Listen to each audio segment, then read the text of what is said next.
Hey everyone, today we have a 2026 Lexus LC 500.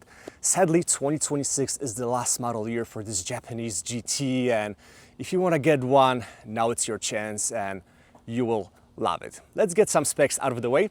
We have a 5-liter naturally aspirated V8 under the hood, which makes 471 horsepower, 398 pound-feet of torque. The power goes down via a 10-speed automatic transmission to rear wheels. We can choose between an open diff or a torsion limited slip differential. This thing weighs around 4,500 pounds, so it's a GT, not a performance vehicle, but that's what the LC has always been about. With the convertible and the design that they had to do on the rear end of the car, we don't get rear axle steering or some other elements like deployable rear wing, but that's okay. We don't worry about the performance here. We have a multilink suspension front and back combined with adaptive dampers, 21-inch rims wrapped in Michelin Pilot Sport S5s, 245 in the front, 275 in the back, so it is a staggered setup to maximize the traction. And I have to say, as much as I love the design of the coupe, I've never been a fan of soft-top convertibles. The convertible of the LC is the way to go because you can hear that glorious V8. Great engine sound, exhaust intake.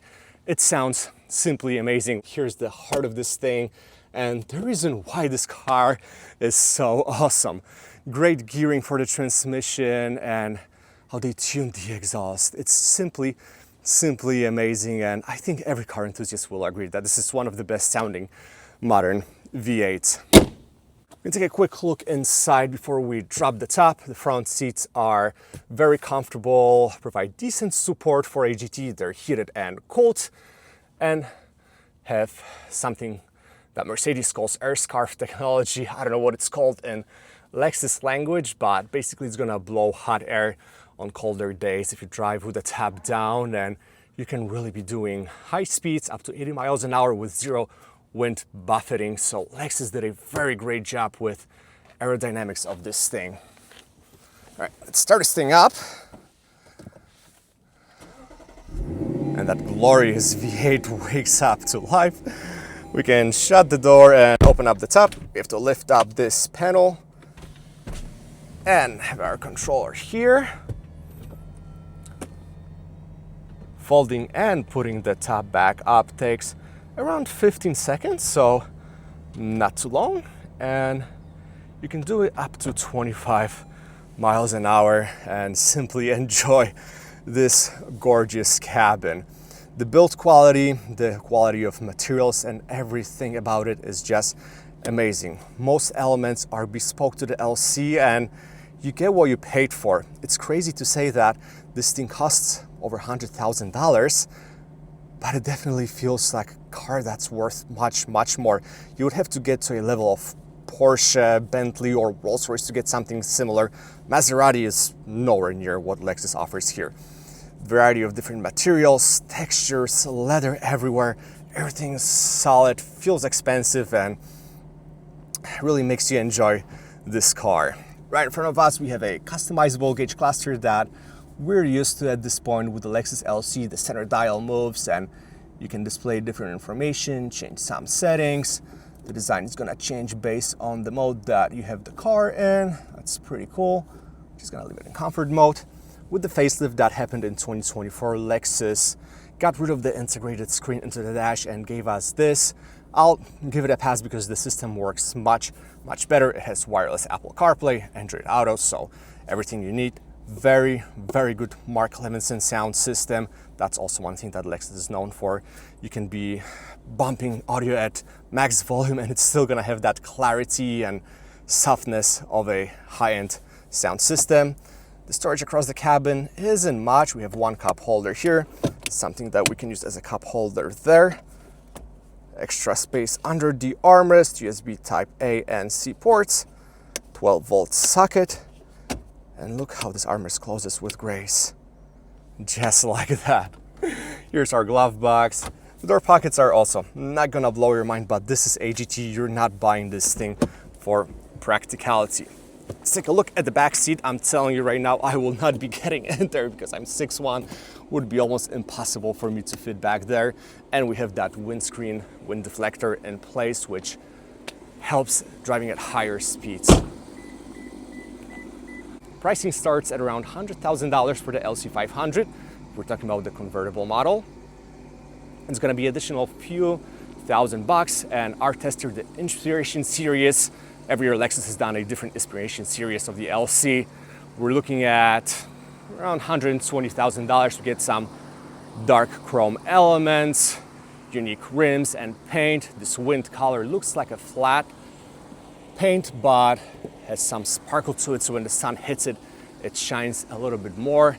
Wouldn't be my first color choice, but I would definitely pick this white and brown interior because it just looks amazing.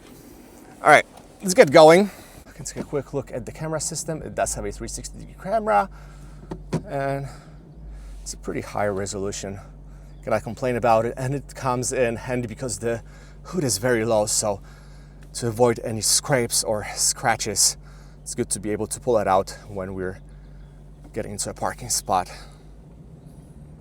Now, every time I get to spend some time with the LC500, it truly makes my week, because usually I get those cars for review for a week. This thing is purely amazing, and the reason why you get it, like I said, it's the engine. So with that, let's put it into sport mode.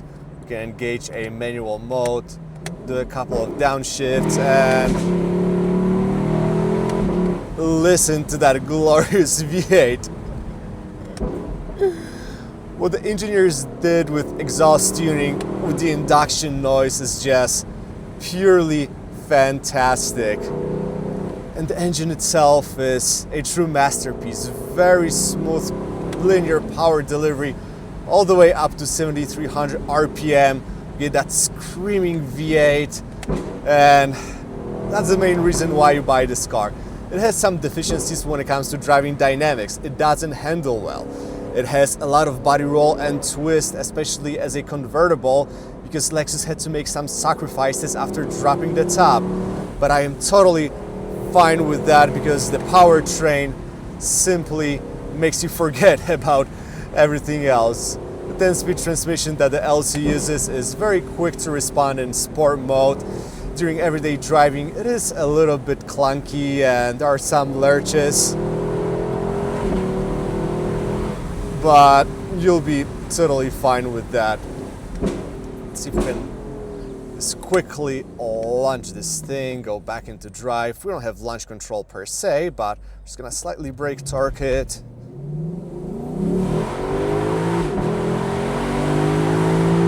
Oh Lord! 0 to 60 takes around 4.6 seconds, and when you compare it to other GTs or supercars, it's not breathtaking, but I don't care about it. When it comes to driving dynamics, like I said, there is noticeable body roll and twisting of the body. Lexus said they recovered a good amount of body rigidity after doing some tricks in the convertible, but no, this ain't it. It, in a way, reminds me of a Mazda Miata with this old school Japanese body roll. The steering is quick to respond. We don't get rear wheel steering in the convertible, but that way the car feels more natural and is still willing to rotate. The traction and stability control will be very proactive, and you can't fully disable them. Still, for what it is, for over 4,500 pounds, probably around 4,700 pounds with me on board, this is great. And you wake up on a Saturday morning, decide to go for a spin, and just enjoy this thing.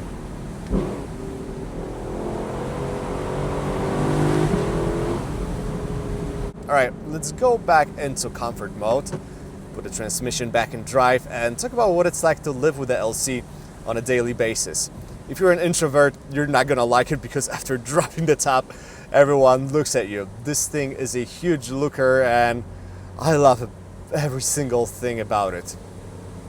It's also a very livable daily. You have a pretty good cabin isolation. When you drop the top, you can do up to 80 miles an hour and there's no wind buffeting. It's really impressive what engineers did with aerodynamics of this thing, and you really can enjoy it at higher speeds. And the convertible is the way to go because you can hear that exhaust. I said I love the exhaust note, and I'm gonna sound like a broken record, but it's truly, truly amazing, especially living in this day and age when we get more EVs on the market. Different states or countries are more restrictive when it comes to noise regulations. This still sounds just awesome. The suspension is also pretty well tuned. Over the years, Lexus made some improvements to chassis, and early LCs had some issues with compression and rebound. They weren't necessarily comfortable. Not the case in here. You can still feel a little bit of stiffness, but I am totally okay with it. Anyways, that's all I wanted to say about this thing. It's truly a masterpiece, and I'm super grateful that I was able to spend the past couple of days with it. If you guys have any questions about it, drop a comment. I'll be more than happy to answer them. Thanks so much for watching, and I'll catch you all later.